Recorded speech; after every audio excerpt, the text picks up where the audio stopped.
A senhora começou. Como começou a sua história com cuscuz? Minha história começou com cuscuz, foi porque eu passei uma grande dificuldade na minha vida. Aos 19 anos eu fui embora daqui, do lugar aqui onde eu morava, né, chamado Poço Doce, Surrão, ali entre Poço Doce e Surrão.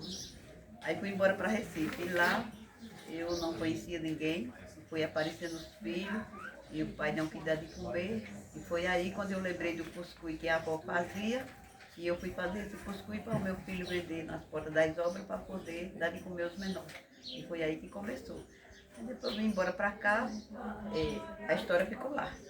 Mas eu vim embora para cá tomar conta dos meus pais, abracei roçado de volta, cuidei dos pais, cuidei de mais outras pessoas doentes aqui. Depois, quando eles morreram, aí eu me achei sem nada, fiquei sem saber o que era que fazia. Não era sem nada de dizer assim que não tínhamos minha alimentação, nessa época já tinha. Porque teve época que eu não tive, vi meus filhos caírem de fome. Foi quando eu lembrei do cuscuz que a avó fazia, né? E fui fazer e botar meu filho para vender. E quando eu cheguei aqui, aí abracei roçado, doença do pessoal. Quando eles morreram, eu fiquei numa depressão. Aí foi quando eu lembrei daquele cuscuz que eu fazia lá.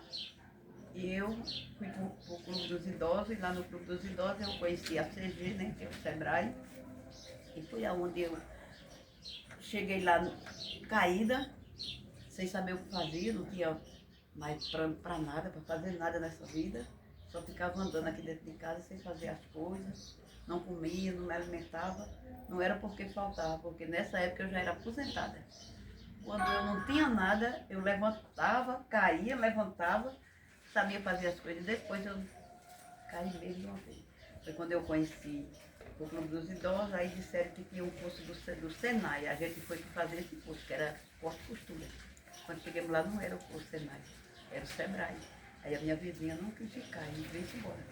Quando eu cheguei na praça, que eu olhei assim para o carro que eu fui entrar, aí à noite eu tinha feito um pedido a Deus. Que ele me levasse, eu me mostrasse uma luz, que eu pudesse sair dessa vida que eu estava, né? Caída, sem querer fazer mais nada.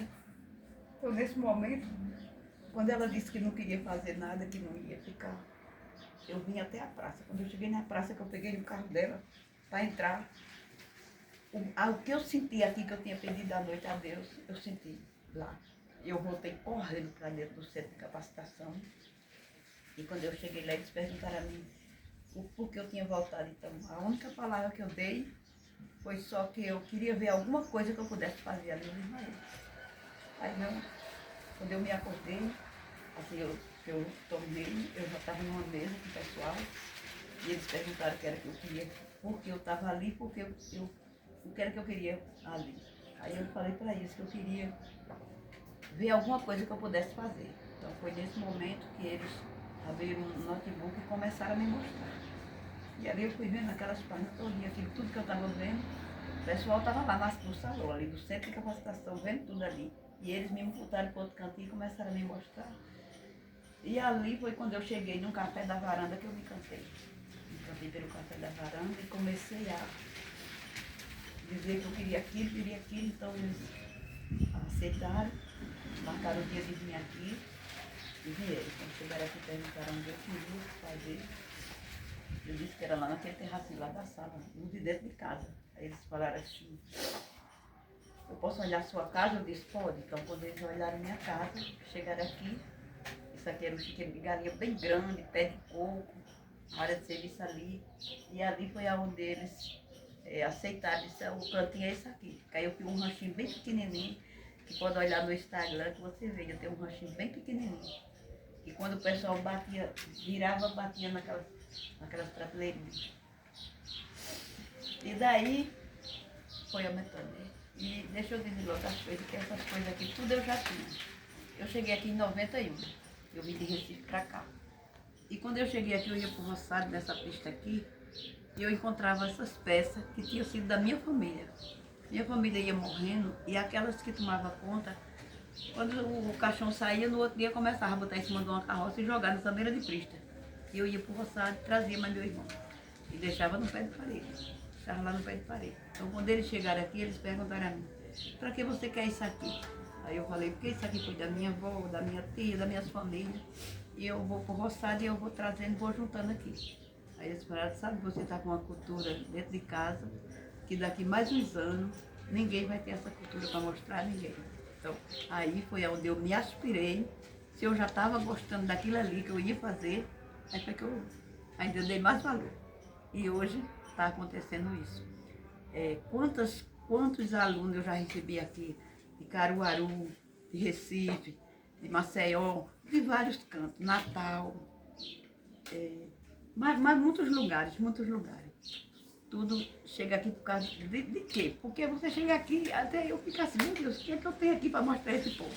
E quando chega aqui, né, o pessoal fica tudo encantado, e quando você vê filmado, você também tem uma curiosidade de vir ver o que é, né? Então, foi assim que começou, e tá eu aqui, né? Foi aqui onde eu curei a depressão, que eu estava com a depressão, não tomei remédio.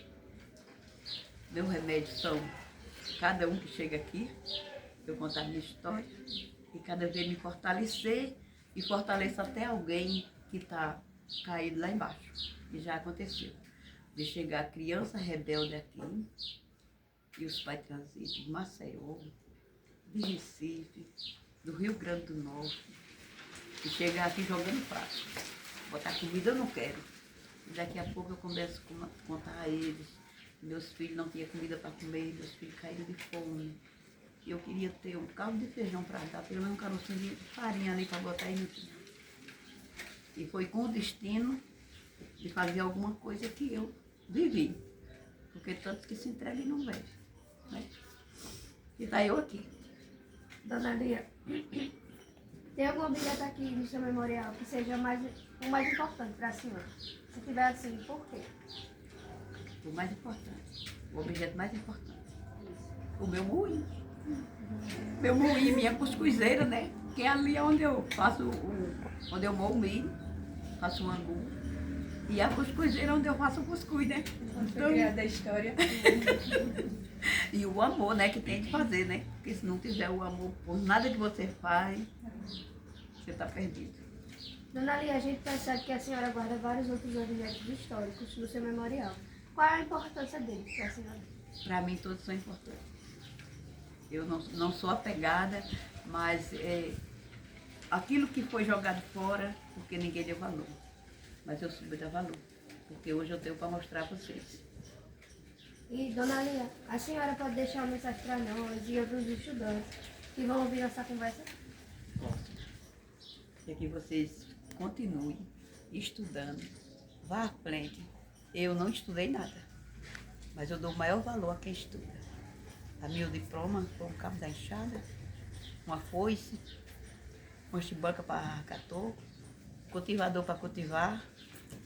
Foi o meu diploma. Mas é muito importante que você estude e se interesse para fazer as coisas boas. Porque hoje o que vale nesse mundo é você ter estudo, dignidade, fé, esperança, pé no chão. Desculpe a palavra, não machucar ninguém, fazer tudo para acolher. Porque tudo hoje que eu tenho aqui de bondade na minha vida foi o que eu plantei. E o que a gente planta é o amor. Muito obrigada, Dona Lia. Por nada.